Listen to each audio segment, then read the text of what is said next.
Hello everyone, कैसे हैं आप सब दोस्तों। आज के इस खास और इन्फॉर्मेटिव वीडियो पर मैं आपको हमारे देश की जन्नत कश्मीर टूर का संपूर्ण जानकारी दूंगा। तो अगर आप भी कश्मीर घूमने का प्लान कर रहे हैं तो ये वीडियो आपको बहुत हेल्प करेगा। इस एक ही वीडियो पर मैं आपको श्रीनगर, सोनमार्ग, गुलमर्ग और पहलगांव टूर करने की पूरी जानकारी दूंगा। इस वीडियो में हम बात करेंगे आप यहाँ तक कैसे पहुँचेंगे, यहाँ पर रुकने के लिए आपको होटल कहाँ लेना चाहिए, कौन कौन सी जगह आप यहाँ पर घूम सकते हैं, यहाँ पर फिजूल खर्चे से आप खुद को कैसे बचा सकते हैं, और वीडियो की लास्ट में हम लोग बात करेंगे संपूर्ण बजट के बारे में।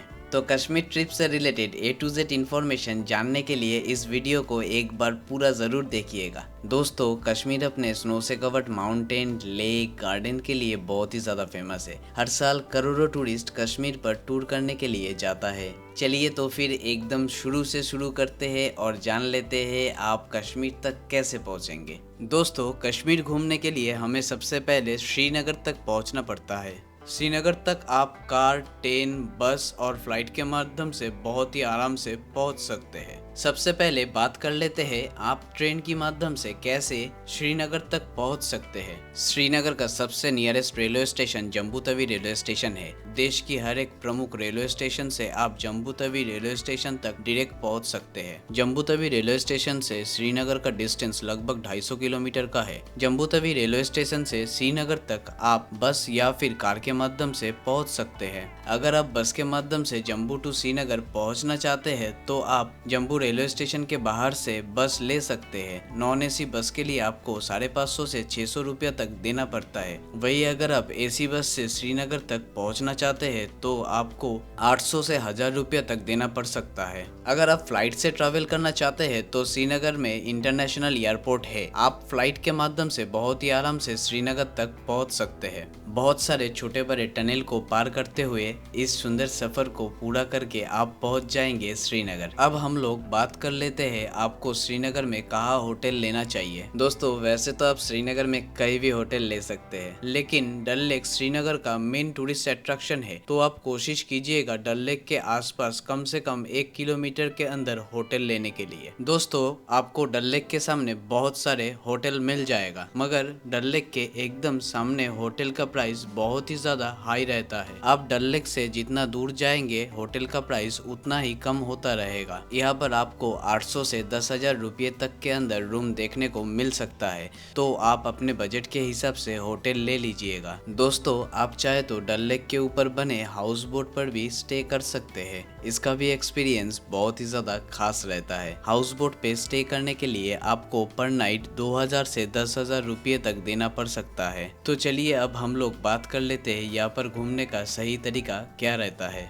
दोस्तों, आपको श्रीनगर पहुंचते पहुंचते शाम के 4 से 5 बज जाता है, तो उस दिन आप होटल पर ही आराम कीजिए और अगले दिन सुबह आप श्रीनगर का लोकल साइट सीन करने के लिए चले जाइए। अगर आपके पास गाड़ी है तो सबसे अच्छा है, वरना आप चाहे तो ऑटो या फिर टैक्सी बुक कर सकते हैं। ऑटो वाले आपसे 1000 से 2000 रुपये तक चार्ज करता है, वही टैक्सी वाले आपसे 1500 से 2000 रुपये तक चार्ज करता है। तो श्रीनगर में आप सबसे पहले जाइए शंकराचार्य मंदिर दर्शन करने के लिए। दोस्तों, ये प्राचीन मंदिर महादेव जी को समर्पित है। इस प्यारे मंदिर की स्थापना शंकराचार्य जी ने किया था। लगभग 250 सीढ़ी चढ़कर आप मंदिर प्रांगण में पहुंच जाएंगे। आप मंदिर में प्रवेश करके महादेव जी की अद्भुत रूप दर्शन कर सकते हैं। यहाँ से श्रीनगर का नज़ारा बहुत ही खूबसूरत देखने को मिलता है। दोस्तों, ये मंदिर बहुत ही प्यारा और अलौकिक है, तो आप यहाँ पर दर्शन करने जरूर जाइएगा। यहाँ पर दर्शन करने के बाद आप चले जाइए परी महल। परी महल में एंट्री करने के लिए 24 रुपया और बच्चों के लिए 12 रुपया चार्ज लिया जाता है। यहाँ पर बहुत ही खूबसूरत गार्डन के साथ एक छोटा सा महल भी बना हुआ है। दोस्तों, इस महल की निर्माण मुगल शासन काल में किया गया था। यहाँ से आपको डल लेक का बहुत ही खूबसूरत नज़ारा देखने को मिल जाता है। परी महल घूमने और देखने के बाद आप लोग चले जाइए बोटानिकल गार्डन।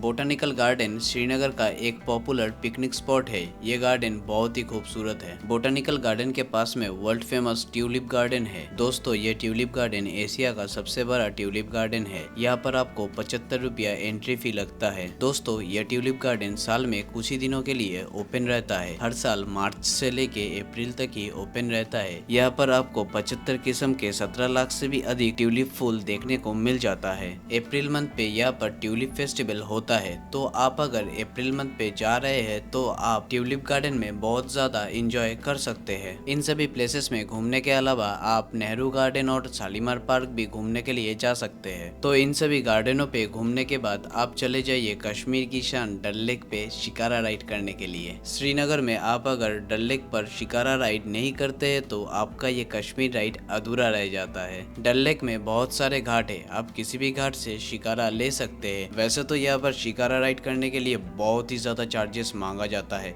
मगर आप बार्गेनिंग कीजिएगा जरूर। 1000 से 1200 रुपये के अंदर आपको 1 से 1.5 घंटा राइड करवाते हैं। इसमें आपको 7 से 8 पॉइंट घुमाया जाता है, जैसे Nehru garden, floating market, Meena बाजार, लिली गार्डन, गोल्डन लेक के साथ और भी बहुत सारे जगह आपको घुमाया जाता है। डल लेक में आपको एक अलग ही दुनिया देखने को मिलता है। शिकारा राइड करने के वक्त आपको खाने और पीने के लिए बहुत सारे चीजें मिल जाता है। मैं आपको रिकमेंडेड करूंगा, हो सके तो आप एक बार कश्मीरी कहवा ट्राई करके जरूर देखिएगा। दोस्तों, शिकारा राइड करने का एक्सपीरियंस बहुत ही खूबसूरत रहता है, तो आप शिकारा राइड कीजिएगा जरूर। और साथ ही साथ आपका और आपके परिवार का फोटो क्लिक करवाना मत भूलिएगा। उस दिन शाम का वक्त आप डल लेक के सामने ही बिताइए और साथ ही साथ आपको एक जरूरी काम भी कर लेना है। नेक्स्ट डे आपको सोनमर्ग घूमने के लिए जाना है, इसलिए आप किसी अच्छे से ट्रैवल एजेंट के साथ बात करके अपने लिए एक गाड़ी बुक करके रख लीजिए। दोस्तों, नेक्स्ट डे मॉर्निंग आप जितना जल्दी हो सके सोनमर्ग के लिए निकल जाइए। श्रीनगर से सोनमर्ग का डिस्टेंस 80 किलोमीटर का है। यहाँ पर आप एक बात याद रखिएगा जरूर कि आपको सोनमर्ग घूम के उसी दिन श्रीनगर वापस आना है। टैक्सी का फेयर आपको ज्यादा से ज्यादा 2200 से 2500 रुपया ही लग सकता है। सोनमर्ग जाने का रास्ता बहुत ही ज्यादा खूबसूरत है। पूरा रास्ता आप झीलम रिवर के साथ ही चलते हैं, साथ में आपको बहुत सारे स्नो कवर्ड माउंटेन भी देखने को मिलता है। इस खूबसूरत रास्ते को देखते हुए आप पहुंच जाएंगे सोनमर्ग। दोस्तों, आप अगर सोनमर्ग पे अप्रैल के लास्ट और मई की फर्स्ट वीक में आते हैं तो आपको बहुत ही ज्यादा स्नो देखने को मिल सकता है। वैसे तो सोनमर्ग में आपको पूरा ही साल बर्फ देखने को मिल जाता है। आप 0 पॉइंट पे बहुत ही अच्छे तरीके से स्नो के साथ एंजॉय कर सकते हैं। आप यहाँ पर सभी तरीके का स्नो एक्टिविटी कर सकते हैं। आप चाहे तो स्लेजिंग और एटीवी स्नो राइड के साथ भी बहुत ज्यादा मजा कर सकते हैं। इन सब स्नो एक्टिविटीज का अलग अलग रेट रहता है। आप यहाँ पर बार्गेनिंग जरूर कीजिएगा। 40 से 50% रुपया आपको देना होता है। जैसे कि अगर एटीवी स्नो राइड के लिए आपसे 2000 रुपया मांगे तो आपको 1200 रुपया से ज्यादा देना नहीं है, वरना आप यहाँ पर फिजूल खर्चे का शिकार हो सकते हैं। अगर आप अप्रैल के बाद यहाँ पर आते हैं तो आपको थाजीबत ग्लेशियर पे ही स्नो देखने को मिलता है। इस टाइम यहाँ पर नेचर ब्यूटी बहुत ही खूबसूरत रहता है। तो सोनमर्ग में पूरा दिन घूमने और खूब सारा मस्ती करने के बाद आप शाम के वक्त श्रीनगर रिटर्न चले जाइए और रात को अपने होटल में ही रेस्ट लीजिए।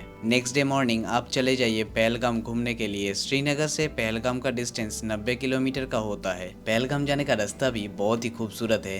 रास्ते में आपको सेब के बगीचे देखने को मिल जाता है। आप चाहे तो वहीं पर रुक के कुछ खरीदारी कर सकते हैं। दोस्तों, पहलगाम अपने वैली और सीनिक ब्यूटी के लिए वर्ल्ड फेमस है। तो चलिए, अब हम पहुंच चुके हैं पहलगाम। यहाँ पर टैक्सी स्टैंड बना हुआ है। आप जिस टैक्सी से यहाँ तक आएंगे वो टैक्सी वाले आपको यहीं पर छोड़ देता है, क्योंकि आगे घूमने के लिए आपको यहाँ पर से ही टैक्सी करना पड़ता है। यहाँ पर घूमने के लिए टैक्सी का रेट आपको बोर्ड पे देखने को मिल जाता है। चंदनवाड़ी, बेताब वैली और आड़ू वैली के लिए आपको सबसे कम 2100 रुपया लगता है। फिर इसके बाद में अलग अलग गाड़ी के हिसाब से इनका रेट भी बढ़ने लगता है। तो सबसे पहले आप लोग चले जाइए चंदनवाड़ी। यहाँ पर जाने का रास्ता सच में बहुत ही ज्यादा खूबसूरत है। इस खूबसूरत रास्ते को देखते हुए आप पहुंच जाएंगे चंदनवाड़ी। यहाँ पर टैक्सी वाले आपको 1 घंटा घूमने के लिए वक्त देता है। अगर आप थोड़ा भी लेट हो जाते हैं तो आपको एक्स्ट्रा पैसा देना पड़ता है। दोस्तों, चंदनवाड़ी वही पवित्र स्थान है जहाँ से श्री अमरनाथ जी की पैदल यात्रा शुरू होता है। चंदनवाड़ी पर अगर आप अप्रैल के लास्ट वीक और मई के फर्स्ट वीक में आते हैं तो आपको बहुत ही ज्यादा स्नो देखने को मिलता है।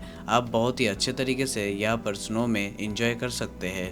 तो यहाँ पर लगभग 1 घंटा मस्ती करने के बाद आप चले जाइए बेताब वैली। दोस्तों, बेताब वैली में एंट्री करने के लिए आपको 100 रुपये का एंट्री टिकट लगता है। दोस्तों, बेताब वैली की खूबसूरती और प्राकृतिक सुंदरता को देखकर आप दीवाना हो जाएंगे। इस वैली में बॉलीवुड मूवी बेताब का शूटिंग हुआ था, इसलिए इस वैली का नाम बेताब वैली है। यहाँ पर आपको इतना खूबसूरत नज़ारा देखने को मिलता है जिसका कोई जवाब नहीं। यहाँ पर भी लगभग 1 घंटा घूमने के बाद आप चले जाइए आरू वैली, जो बेताब वैली से लगभग 20 किलोमीटर की दूरी पर है। और आरू वैली पे आपको एंट्री करने के लिए 25 रुपये का चार्ज लगता है। आरू वैली भी बहुत खूबसूरत जगह है। यहाँ का खूबसूरत नज़ारा और स्नो कवर माउंटेन फोटोशूट के लिए बेस्ट प्लेस रहता है। आप यहाँ पर बहुत इंजॉय कर सकते हैं। साथ ही साथ आप कश्मीरी ट्रेडिशनल ड्रेस पर भी फोटोशूट कर सकते हैं। आप आरू वैली में घूमने जरूर जाइए। दोस्तों, इन सब प्लेसेस के अलावा आप अगर चाहे तो पहलगाम से हॉर्स राइड करके मिनी स्विट्जरलैंड भी घूमने जा सकते हैं, जिसका प्राइस डिस्टेंस और टाइम के हिसाब से डिसाइड किया जाता है। तो पहलगाम में पूरा दिन घूमने और बहुत सारा मस्ती करने के बाद आप रिटर्न श्रीनगर चले जाइए। अगले दिन आप घूमने जाने वाले हैं गुलमर्ग। गुलमर्ग जाने के लिए टैक्सी वाले आपसे 1800 से 2200 रुपये तक भाड़ा मांगते हैं। मार्च और अप्रैल के महीने में आपको गुलमर्ग पे बहुत ज्यादा स्नो देखने को मिलता है।